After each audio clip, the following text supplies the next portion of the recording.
Hello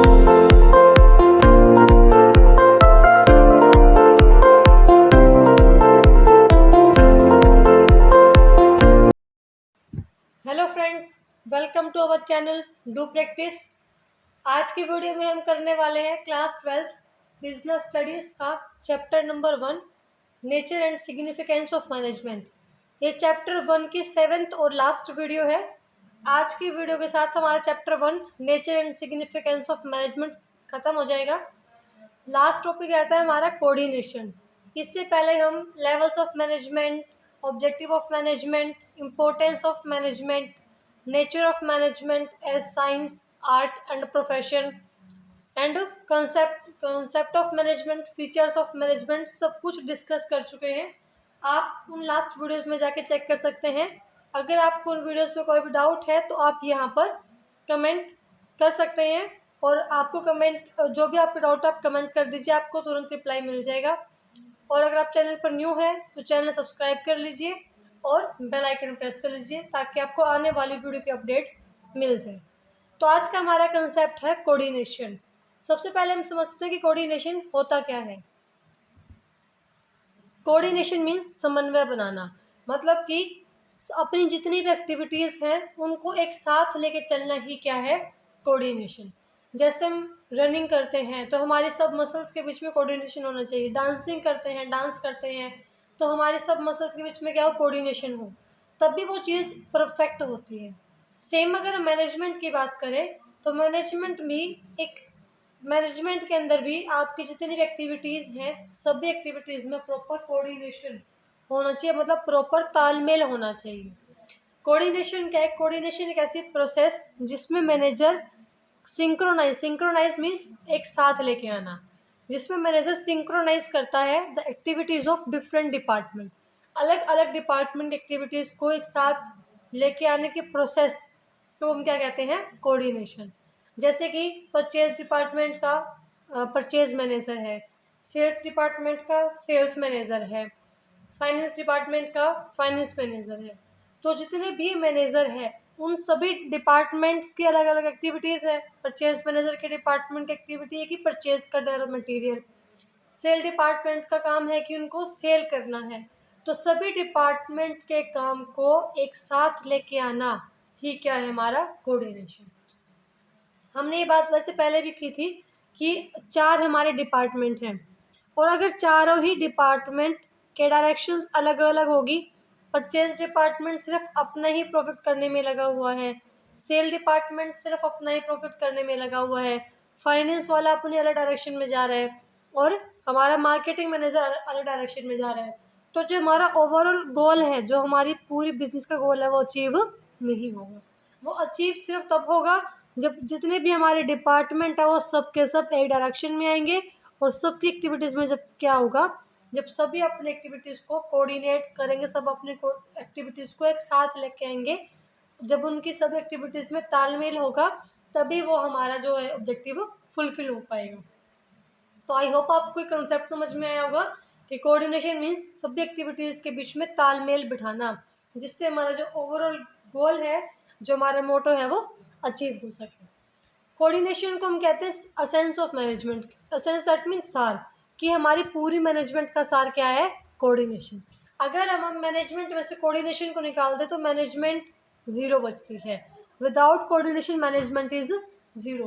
क्योंकि अगर आप किसी भी लेवल पे आप चेक कर लीजिए, टॉप लेवल मैनेजमेंट पे हमारे बोर्ड ऑफ डायरेक्टर्स हैं, हमारे चेयरमैन हैं, हमारे मैनेजिंग डायरेक्टर्स हैं, अगर उन सब डिपार्टमेंट सभी मैनेजर्स में सभी पोस्ट में अगर हमारा कोऑर्डिनेशन नहीं हुआ तो टॉप लेवल अच्छे से काम नहीं कर पाएगा। Same middle level that mean departmental managers, अगर उनमें कोऑर्डिनेशन नहीं हुआ तो हमारा जो मैनेजमेंट है वर्क नहीं करेगा। अगर हम मैनेजमेंट में से कोऑर्डिनेशन निकाल दे तो हमारी मैनेजमेंट ज़ीरो बचती है। Without coordination management is zero. इसीलिए हम मैनेजमेंट का सार असेंस कहते हैं कोऑर्डिनेशन को, जिसमें आप सभी एक्टिविटीज़ को एक साथ लेके काम करते हो ताकि आपका ओवरऑल जो गोल है वो अचीव हो सके। Coordination is required to perform all the functions of management. Coordination आपको जितने भी फंक्शंस ऑफ मैनेजमेंट है सब पे आपको क्या चाहिए, परफॉर्म करना है। Functions of management like planning में आपको क्या करना है, जो कोऑर्डिनेशन करना है। फंक्शंस ऑफ मैनेजमेंट हम लास्ट वीडियो में कवर किए, बहुत ब्रीफ में कवर किया है, बट आपको सारे कंसेप्ट तो क्लियर हो जाएंगे, आप चेक कर सकते हैं लास्ट वीडियो। तो सभी फंक्शंस पर आपका कोऑर्डिनेशन रिक्वायर्ड है। प्लानिंग है, प्लानिंग करने के जितने भी आपके डिपार्टमेंट जो पोस्ट हैं, जो डिपार्टमेंट है, अगर उनमें सब में कोऑर्डिनेशन नहीं हुआ तो वो ज़ीरो है।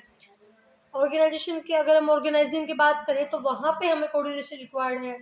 स्टाफिंग की बात कर रहे हैं तो रिक्रूटमेंट करनी है, तो रिक्रूट करने के लिए भी आपको कोऑर्डिनेशन होना ज़रूरी है। मतलब कि जितने भी जो रिक्रूट कर रहे हैं उन सब में कोऑर्डिनेशन होना ज़रूरी है। डायरेक्ट कर रहे हैं तो ऐसा नहीं कि 4 लीडर हैं सारों अपने अलग डायरेक्शन में जा रहे हैं, सब में कोऑर्डिनेशन होना रिक्वायर्ड है। सेम कंट्रोलिंग में भी कोऑर्डिनेशन रिक्वायर्ड है। तो कोऑर्डिनेशन आपकी हर एक फंक्शन ऑफ मैनेजमेंट पे रिक्वायर्ड है, चाहे वो फंक्शन ऑफ मैनेजमेंट प्लानिंग का हो, चाहे वो कंट्रोलिंग का हो, और एक कंटिन्यूस चलने वाली प्रोसेस है कोऑर्डिनेशन। अगर बिना कोऑर्डिनेशन मैनेजमेंट का कोई भी मीनिंग नहीं है। आप मैनेजमेंट का कोई भी फंक्शन विदाउट कोऑर्डिनेशन परफॉर्म नहीं कर सकते। Second one is coordination is required at all level. Coordination है वो आपको हर लेवल पे ज़रूरी है, हर लेवल पे ज़रूरी है। जैसे कि टॉप लेवल पे ज़रूरी है, जितनी भी पोस्ट है सब में कोऑर्डिनेशन होना रिक्वायर्ड है। कोऑर्डिनेशन आपका मिडल लेवल पे भी ज़रूरी है, जैसे डिपार्टमेंटल मैनेजर, जैसे कि हमने एग्जांपल दिया, परचेज डिपार्टमेंट है, सेल्स डिपार्टमेंट है, आपका जो फाइनेंस डिपार्टमेंट है, आपका मार्केटिंग डिपार्टमेंट है, सब में कोऑर्डिनेशन रिक्वायर्ड होना बहुत ज़रूरी है, रिक्वायर्ड है। अगर सब में कोऑर्डिनेशन नहीं होगा तो सभी डिपार्टमेंट्स अपनी डायरेक्शन उनकी अलग अलग होगी और ओवरऑल हमारा जो ऑब्जेक्टिव है वो अचीव नहीं होगा। अगर हम लोअर लेवल की बात करें, सुपरवाइजर्स हैं, क्लर्क हैं, फोरमैन हैं, सब में कोऑर्डिनेशन रिक्वायर्ड है। हालांकि जब हम उनके फंक्शंस की बात करते हैं, functions of level of management, तो उनमें भी आपको हर एक पॉइंट पे देखने को मिलेगा कि coordination between superior and subordinate. तो हर एक लेवल पे आपको कोऑर्डिनेशन रिक्वायर्ड है, क्योंकि अगर मान के चलो आप जिस भी पोस्ट पे आप काम कर रहे हो और आपके साथ वाला जो है सेम पोस्ट पे काम कर रहा है और उन आप दोनों में कोऑर्डिनेशन नहीं है, तो जो आपका मेन चीज़ है, जो आपका ऑब्जेक्टिव है, जो आपका गोल है, जो आप करना चाहते हो, वो अचीव नहीं होगा। जो आपके आसपास के जो पोस्ट हैं, जो आपका आसपास का इन्वॉल्वमेंट है, सब में तालमेल होना बहुत ज़रूरी है, तभी वो काम फुलफिल हो पाता है। अब हम बात कर रहे हैं nature and feature of coordination. Means क्या क्या फीचर्स है कोऑर्डिनेशन के। फर्स्ट हमारा फीचर है integrated group effort. Integrated group effort means जो आपके ग्रुप एफर्ट है, जो आपका टीम वर्क, उनको इंटीग्रेट कौन करता है? कोऑर्डिनेशन। अगर कोऑर्डिनेशन नहीं होगा तो सबकी डायरेक्शन अलग अलग होंगी। ग्रुप एफर्ट को इंटीग्रेट एक साथ कौन लेके आता है? हमारा कोऑर्डिनेशन। कोऑर्डिनेशन आपको टीम में काम करना सिखाता है कि आपको टीम में काम कैसे करना है। अगर आपको टीम में काम नहीं करना है, सबके डायरेक्शन अलग अलग होंगी, तो हमारा जो बिजनेस प्रॉपर नहीं चलेगा, तो उसका गोल है वो अचीव नहीं होगा। Second one is continuous process. जो हमारा कोऑर्डिनेशन है वो उसकी जो प्रोसेस कंटिन्यूस है, लाइक मैनेजमेंट एक कंटिन्यूस प्रोसेस है। सबसे पहले आपने प्लानिंग की, फिर ऑर्गेनाइजिंग की, फिर आपने जो है स्टाफिंग की, फिर डायरेक्टिंग की, फिर कंट्रोलिंग। कंट्रोलिंग के बाद अगेन आप कहाँ जाओगे? फिर से प्लानिंग पे आ जाओगे।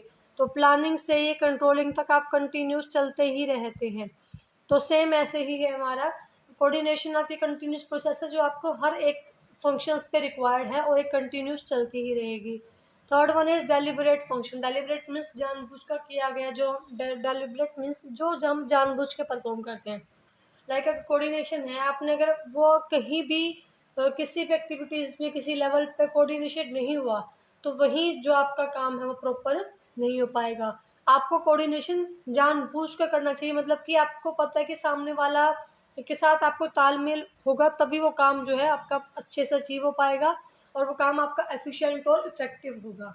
अगर आपका तालमेल अच्छे से नहीं है सामने वाले के साथ, तो आपका जो है काम वो अच्छे से नहीं हो पाएगा। तो डेलिब्रेट मीन्स आपको कोऑर्डिनेशन जानबूझकर परफॉर्म किया जाने वाला फंक्शन है, जो आप इसलिए करते हो ताकि आपका जो काम है वो प्रॉपर हो सके। Fourth one is pervasive. Means coordination all pervasive है, हर जगह ज़रूरी है, चाहे वो यूनिवर्सिटीज़ है। मैंने आपको real life example like dancing है, रनिंग है, स्पोर्ट्स में भी रिक्वायर्ड है, आप घर के काम कर रहे हो वहाँ भी रिक्वायर्ड है। फॉर एग्जांपल अगर हम बात करें कि 5 पर्सन्स को एक टास्क दिया गया, 5 पर्सन को एक टास्क दिया गया और पाँचों जो है मतलब सब अपनी अपनी चला रहे हैं, तो वो क्या काम पूरा हो पाएगा? वो काम पूरा हो ही नहीं पाएगा। वो काम पूरा सिर्फ तब होगा जब पाँचों के पाँचों मिल के काम करेंगे। अगर पाँचों का डायरेक्शंस अलग अलग है तो वो काम नहीं कर पाएगा। तो ये कोऑर्डिनेशन आपका ऑल परवेसिव है, हर जगह अप्लाई है। ऑफिस में कोऑर्डिनेशन रिक्वायर्ड है, घर पे कोऑर्डिनेशन रिक्वायर्ड है, आपकी रियल लाइफ में कोऑर्डिनेशन रिक्वायर्ड है, मैनेजमेंट कोऑर्डिनेशन ज़रूरी है। तो हर एक लेवल पे आपका कोऑर्डिनेशन ज़रूरी है। Fifth one is ensures utility of effort. Effort means जो आप प्रयास करते हैं, जो आप एफर्ट्स करते हैं, उनकी यूटिलिटी, उनकी उपयोगिता कौन बताता है? कोऑर्डिनेशन। मीन्स वो उनको यूटिलाइज करना, उनको प्रॉपर यूटिलाइज करना क्या है? कोऑर्डिनेशन। अगर आपके जो एफर्ट्स हैं वो प्रॉपर यूटिलाइज नहीं हुए तो उनसे प्रॉपर जो हमें रिजल्ट मिलना चाहिए वो रिजल्ट नहीं मिल पाएगा। तो उन एफर्ट को प्रॉपर उनसे रिजल्ट निकालना ही क्या है? कोऑर्डिनेशन। उनको प्रॉपर यूटिलाइज करना, जो आपके एफर्ट है वो वेस्ट ना हो। Sixth one is responsibility of all manager. ये हर एक मैनेजर की रिस्पॉन्सिबिलिटी है कि वो कोऑर्डिनेशन परफॉर्म करे, चाहे वो टॉप लेवल हो, चाहे वो मिडिल लेवल हो, चाहे वो लो लेवल हो, डिपार्टमेंट मैनेजर हो, तो वो कोई भी मैनेजर हो, हर एक की रिस्पॉन्सिबिलिटी है कि वो अपने लेवल तक, अपने लेवल पर एटलीस्ट वो कोऑर्डिनेशन बनाए, अपना तालमेल बनाए, ताकि वो जो काम है वो अच्छे से हो सके। Very simple. अगर कोऑर्डिनेशन नहीं होगा, मीन्स कोऑर्डिनेशन का सिंपल सा मीनिंग आप याद रखें, तालमेल। अगर आप तालमेल नहीं होगा किसी भी पर्सन के बीच में, किसी भी हमारे फंक्शंस ऑफ मैनेजमेंट के या टॉप लेवल मैनेजमेंट में, कहीं पर भी अगर तालमेल नहीं होगा तो वो काम अच्छे से फुलफिल नहीं होगा। लास्ट हम बात करते हैं importance of manage importance of coordination की। कोऑर्डिनेशन की क्या इम्पोर्टेंस है, क्या जो है इसकी भूमिका है। First one is growth in size. अगर मान के चलो हमारा बिजनेस बहुत ज़्यादा बड़ा है तो वहाँ पर हर एक लेवल पे जितने जितने लेवल्स वहाँ डिवाइड हैं, या हर एक जितना हमारा साइज़, जितनी साइज़ में ज़्यादा होगा उतना साइज़ पे हमें, मतलब उतने ज़्यादा हमें कोऑर्डिनेशन रिक्वायर्ड है। अगर हमारा साइज़ छोटा है तो वहाँ पे कोऑर्डिनेशन हमें रिक्वायर्ड है, बट ज़्यादा से कम। मीन्स अगर आपके बिजनेस में फैक्ट्री में 1000 एम्प्लॉय काम करते हैं तो वहाँ पे 1000 लोगों में कोऑर्डिनेशन रिक्वायर्ड है। बट अगर आपकी फैक्ट्री में काम ही सिर्फ 100 पीपल करते हैं, 100 पर्सन करते हैं, तो वहाँ पर सिर्फ 100 में ज़रूरी है। तो मीन्स जितना ज़्यादा बड़ी हमारी संस्था होगी उतना ज़्यादा कोऑर्डिनेशन रिक्वायर्ड है, जितनी छोटी संस्था होगी उतना कोऑर्डिनेशन कम रिक्वायर्ड है। तो आपका ग्रोथ साइज कितना, आपका साइज कितना बिजनेस का, उस पर भी कोऑर्डिनेशन जो है डिपेंड करता है। Second one is functional differentiation. Functional differentiation means कि जो हमारे फंक्शंस हैं, लाइक प्रोडक्शन फंक्शन, जैसे कि हमारा सेल फंक्शन, जैसे कि हमारा जो है फाइनेंस का जो हम काम करते हैं, फाइनेंस डिपार्टमेंट का जो काम है, मार्केटिंग डिपार्टमेंट का काम है, तो सभी के काम अलग अलग हैं। तो उन फंक्शनल के अकॉर्डिंग जो काम बटे हुए हैं, फंक्शन के अकॉर्डिंग जो काम बटे हुए हैं, उन सभी फंक्शंस में कोऑर्डिनेशन रिक्वायर्ड है। क्योंकि अगर मान के चलो एक जो है एक पर्सन, जो फैक्ट्री सप्लायर, अगर हम बात करें, जो सप्लायर है, जो क्या करता है, रॉ मटेरियल पहुंचाता है फैक्ट्री के अंदर। एक सप्लायर है जो फैक्ट्री से कहाँ पहुंचाता है, कंज्यूमर तक, क्या हम बात करेंगे, मार्केट तक पहुंचाता है। ठीक है। और अगर अब मान के चलो इस सप्लायर ने बताया फैक्ट्री को कि हमें डिमांड ज़्यादा है मार्केट में और अपने कोई प्रोडक्ट बनाना है। अब फैक्ट्री ने बताया सप्लायर को, अगर इन तीनों में प्रॉपर कोऑर्डिनेशन नहीं हुआ तो ना तो ये सामान यहाँ पहुँचा पाएगा, और ना फैक्ट्री में सामान बनेगा, और ना ही वो फिर आगे सप्लाई होगा। वो सिर्फ सप्लाई तब होगा जब इन तीनों में प्रॉपर कोऑर्डिनेशन होगा, ताकि इनको ये पता चले कि इन्वेंट्री रिक्वायर्ड है, तो इन्वेंट्री यहाँ पे रॉ मटेरियल आएगा, तभी वो आगे प्रोड्यूस होगा, तभी वो आगे सेल होगा। तो तीनों में प्रॉपर कोऑर्डिनेशन रिक्वायर्ड है, तभी वो क्या होगा, हमारा जो ऑब्जेक्टिव, जो हमारा सेल है वो हो गया, तो वह सेल नहीं होगी।